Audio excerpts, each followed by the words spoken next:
Thank you very much, Mr Speaker. My question is to the Prime Minister. Given last night's cruel hoax of the budget, can the Prime Minister explain how struggling Australians, by giving them just 70 cents a day in 15 months' time, is going to help them with their mortgage, energy, insurance and grocery bills today? Call to the Prime Minister, the Deputy Prime Minister. I thank the Leader of the Opposition for his question, and he asked about people under cost of living pressure. The same guy who voted just earlier today against tax cuts. Tax cuts, where we've topped up the tax cuts from last year to deliver $2,500 for people, $2,500 in people's pockets that they said they'd oppose before they saw it, and then they said they would roll back, and then they called for an election a year ago. That's how much they hated it. They hated tax cuts.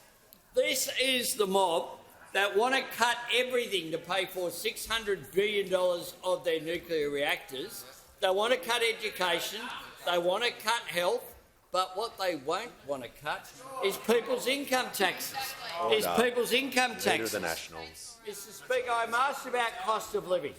Well, we have introduced, of course, not just the tax cuts for all. We've ensured that real wages are increasing 5 quarters in a row.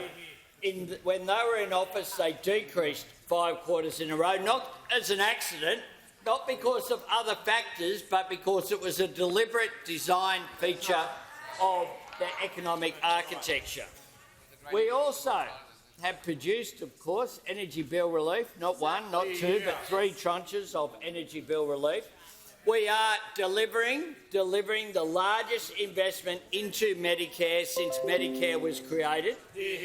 And in the health sector, we have, of course, tripled the bulk billing incentive, firstly for 11 million Australians. Then we built on that for 25 million Australians in last night's budget with an $8.5 billion injection.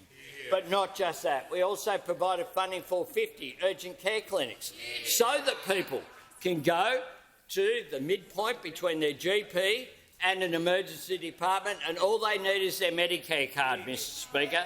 That is all that they need. But they, of course, regard urgent care clinics as wasteful spending. And then, of course, we come to medicines, something that they oppose, and they oppose the 60-day dispensing. Well, we now have medicines down to $25, the same price that they were in 2004. We have free TAFE that they've opposed as well, Mr Speaker. There'll be a vote on that in the Senate later today to make it permanent, and we'll wait and see what those opposite have to do about that. But I suspect they'll oppose that as well.